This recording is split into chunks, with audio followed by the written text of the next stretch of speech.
Operation Sindoor അവസാനിപ്പിച്ചിട്ടില്ലെന്ന് വ്യോമസേന. ഊഹാപോഹങ്ങൾ തള്ളിക്കളയണമെന്നും വിവരങ്ങൾ വാർത്താ സമ്മേളനം നടത്തി അറിയിക്കുമെന്നും വ്യോമസേന അറിയിച്ചു. പാക് സൈന്യത്തിന്റെ കമാൻഡ് സെന്ററുകളിലൊന്നായ റാവൽപിണ്ടിയിലും ആക്രമണം നടത്തിയതായി സ്ഥിരീകരണം. അതേസമയം സ്ഥിതിഗതികൾ വിലയിരുത്താനായി പ്രധാനമന്ത്രിയുടെ വസതിയിൽ ചേർന്ന യോഗം പൂർത്തിയായി. വാർത്തയുടെ വിവരങ്ങളുമായി രാജേഷ് ശ്രീനിവാസൻ ചേരുന്നുണ്ട്. രാജേഷ്, ഈ സ്ഥിതിഗതികൾ വിലയിരുത്താനായി പ്രധാനമന്ത്രിയുടെ വസതിയിൽ ചേർന്ന യോഗം പൂർത്തിയായിരിക്കുന്നു.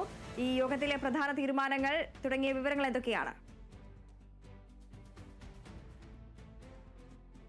വൃന്ദ, ഓപ്പറേഷൻ സിന്ദൂറിന് പിന്നാലെ ഇപ്പോൾ പ്രധാനമന്ത്രി നരേന്ദ്രമോദിയുടെ വസതിയിൽ ചേർന്ന യോഗം പൂർത്തിയായിരിക്കുകയാണ്. അതിൽ പ്രധാനമായും ഇനി തിരിച്ചടി ഏതെല്ലാം രീതിയിലായിരിക്കും എന്ന് തന്നെയായിരിക്കും യോഗം ചർച്ച ചെയ്തിട്ടുണ്ടാവുക. അല്ലെങ്കിൽ അടുത്ത ഘട്ടം എന്താണ് എന്ന് തന്നെയായിരിക്കാം യോഗത്തിൽ പ്രധാനമായും ചർച്ചയായിട്ടുണ്ടാവുക. എന്തായാലും അതിന് കൂടുതൽ വിവരങ്ങളൊന്നും നിലവിൽ ഇപ്പോൾ പുറത്തു വന്നിട്ടില്ല. അതേസമയം തന്നെ ഇന്ത്യയുടെ ചരിത്രത്തിൽ ഏറ്റവും പ്രധാനപ്പെട്ട ഒന്നായ ഓപ്പറേഷൻ സിന്ദൂർ അവസാനിപ്പിച്ചിട്ടില്ല എന്നാണ് ഇപ്പോൾ വ്യോമസേന നൽകുന്ന വിവരം. അത് പ്രധാനമായും തിരിച്ചടി ഇനിയും ഉണ്ടാകും, ശക്തമായി തന്നെ തിരിച്ചടി ഉണ്ടാകും. ഇത് ഈ ഭീകരരുടെ അടിവേരിറക്കുമെന്നാണ് ഇപ്പോൾ ഈ വ്യോമസേന അറിയിച്ചിട്ടുള്ളത്. അതുപോലെ തന്നെ കൃത്യമായും വ്യക്തമായി തന്നെ ഓപ്പറേഷൻ തുടരും എന്നതാണ് ഇപ്പോൾ നിലവിൽ വ്യോമസേന അറിയിച്ചിട്ടുള്ളത്. അതുപോലെ തന്നെ ഊഹാപോഹങ്ങളിൽ വിശ്വസിക്കാതെ, വ്യാജ വാർത്തകളിൽ വിശ്വസിക്കാതെ സൈന്യം ഉടനടി ഒരു വാർത്താ സമ്മേളനം അറിയിക്കും എന്നതുകൂടി നിലവിൽ ഇപ്പോൾ വ്യോമസേന അറിയിച്ചിട്ടുണ്ട്.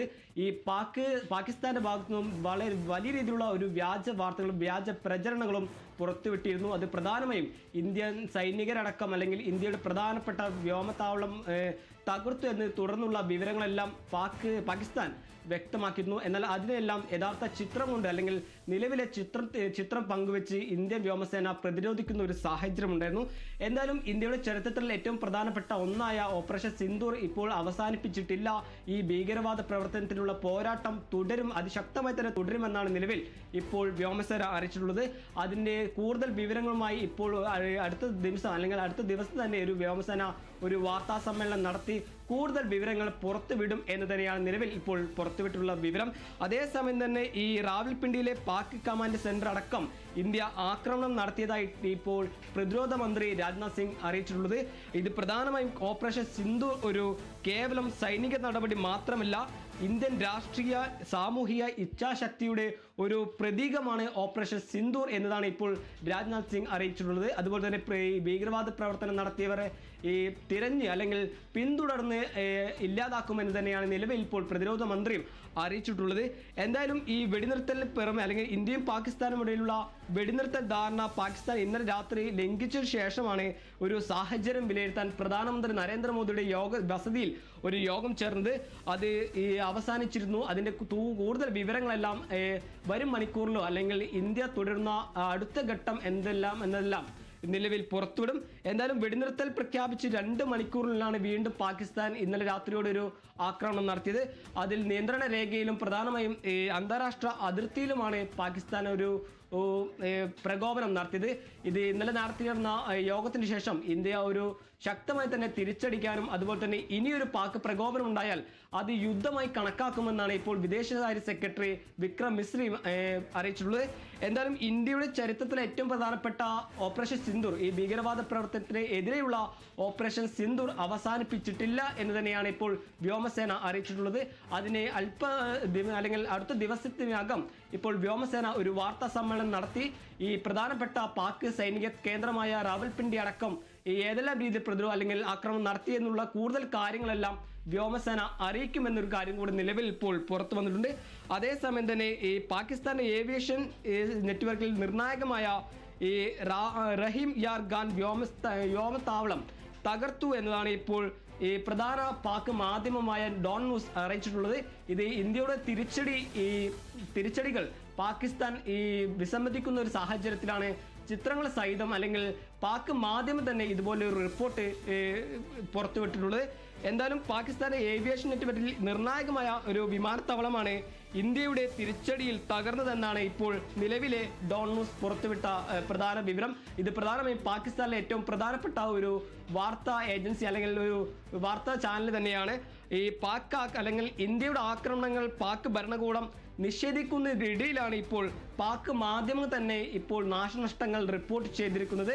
എന്തായാലും ഇതിന്റെ തുടർ നടപടി അല്ലെങ്കിൽ ഇനിയൊരു പ്രകോപനം ഉണ്ടായാൽ അത് യുദ്ധമായി കണക്കാക്കും തന്നെയാണ് ഇപ്പോൾ വിദേശകാര്യ സെക്രട്ടറി വിക്രം മിശ്രയും അറിയിച്ചിട്ടുള്ളത്. എന്തായാലും ഈ ഭീകരവാദ പ്രവർത്തനത്തിനെതിരെയുള്ള ഓപ്പറേഷൻ സിന്ദൂർ അത് അവസാനിപ്പിച്ചിട്ടില്ല, ഇത് തുടർന്നുകൊണ്ടിരിക്കും. ഭീകരവാദ പ്രവർത്തനത്തിൽ ഇനി അതിർത്തി കടന്നുള്ള ഒരു ഭീകരവാദ പ്രവർത്തനം ഇന്ത്യയിലേക്ക് വരരുത് എന്നത് താക്കീതാണ്, അല്ലെങ്കിൽ അതിനെ അടിവേരി ഇറക്കുമെന്ന് തന്നെയാണ് ഇപ്പോൾ നിലവിലെ വ്യോമസേന നൽകുന്ന റിപ്പോർട്ടുകളെല്ലാം സൂചിപ്പിക്കുന്നത്. വൃന്ദ, രജീഷ്, അതോടൊപ്പം തന്നെ ഈ ഊഹാപോഹങ്ങളൊന്നും തന്നെ തള്ളിക്കളയണമെന്നും കൃത്യമായ വിവരങ്ങൾ വാർത്താ സമ്മേളനങ്ങൾ നടത്തി അറിയിക്കുമെന്നുമാണ് ഈ വ്യോമസേന അറിയിച്ചിരിക്കുന്നത്. ഇതിനിടയിൽ നമുക്ക് വ്യക്തമാക്കേണ്ടത് ഇത്തരത്തിലുള്ള ഊഹാപോഹങ്ങളെല്ലാം തന്നെ വലിയ രീതിയിൽ വ്യാപകമായി പ്രചരിക്കുന്നുണ്ട് എന്നുള്ളത് തന്നെയാണ്. വൃന്ദ, പ്രധാനമായും ഈ ഓപ്പറേഷൻ ഇപ്പോഴും തുടരുന്നതിനാൽ വിശദമായ ഒരു വിശദീകരണം യഥാസമയം നൽകുമെന്നാണ് ഇപ്പോൾ വ്യോമസേന അറിയിച്ചിട്ടുള്ളത്. സ്ഥിരീകരിക്കാത്ത വിവരങ്ങളുടെ ഊഹാപോഹങ്ങളിൽ നിന്നും പ്രചരണം അല്ലെങ്കിൽ വ്യാജ പ്രചരണങ്ങളിൽ നിന്നും വിട്ടു നിൽക്കണമെന്നും ഇപ്പോൾ വ്യോമസേന അറിയിച്ചിട്ടുണ്ട്. എന്നാൽ കൂടുതൽ വിവരങ്ങൾ അല്ലെങ്കിൽ കൂടുതൽ ദൃശ്യങ്ങളടക്കം പല രീതിയിലുള്ള വ്യാജ പ്രചരണങ്ങൾ പാകിസ്ഥാന്റെ ഭാഗത്തു നിന്ന് തന്നെ ഉണ്ടാകുന്നുണ്ട്. ഇത് പ്രധാനമായും ഈ ഇന്ത്യൻ സൈനികർ ഈ പാകിസ്ഥാന്റെ പിടിയിലാണ്, അല്ലെങ്കിൽ ഇന്ത്യൻ വ്യോമത്താവളം പാകിസ്ഥാൻ ആക്രമിച്ചു എന്ന കാര്യങ്ങളെല്ലാം പാകിസ്ഥാൻ പുറത്തുവിട്ടിരുന്നു. എന്നാൽ അതിനെല്ലാം യഥാർത്ഥ ചിത്രങ്ങളുമായി അല്ലെങ്കിൽ ഇന്ത്യയിൽ നിലവിലുള്ള വ്യോമത്താവളങ്ങളുടെ സ്ഥിതി വിവരങ്ങളെല്ലാം ചിത്രസഹിതം പുറത്തുവിട്ടാണ് ഇതിനെ ഇന്ത്യൻ വ്യോമസേന പ്രതിരോധിക്കുന്നത്. അതിന്റെ പശ്ചാത്തലത്തിലാണ് ഇപ്പോൾ ഓപ്പറേഷൻ സിന്ദൂർ തുടർന്നുകൊണ്ടിരിക്കുന്നു. ഇപ്പോഴും അത് തുടർന്നുകൊണ്ടിരിക്കുന്നു. വിശദമായ ഒരു വിശദീകരണം യഥാസമയം നടത്തും, അല്ലെങ്കിൽ അടുത്ത ദിവസത്തിനകം വ്യോമസേന ഒരു വാർത്താ സമ്മേളനം നടത്തും. സ്ഥിരീകരിക്കാത്ത വിവരങ്ങളുടെ ഊഹാപോഹങ്ങളിൽ നിന്നും വ്യാജ പ്രചരണങ്ങളിൽ നിന്നും വിട്ടു നിൽക്കണമെന്നാണ് ഇപ്പോൾ വ്യോമസേന അറിയിച്ചിട്ടുള്ളത്. എന്തായാലും വ്യാജ വാർത്തകൾ നിരന്തരം വരുന്ന സാഹചര്യത്തിലാണ് വ്യോമസേന ഇതുപോലത്തെ ഒരു അറിയിപ്പ് നൽകിയത് എന്നതാണ് സൂചന. വൃന്ദ, ശരി രാജേഷ്.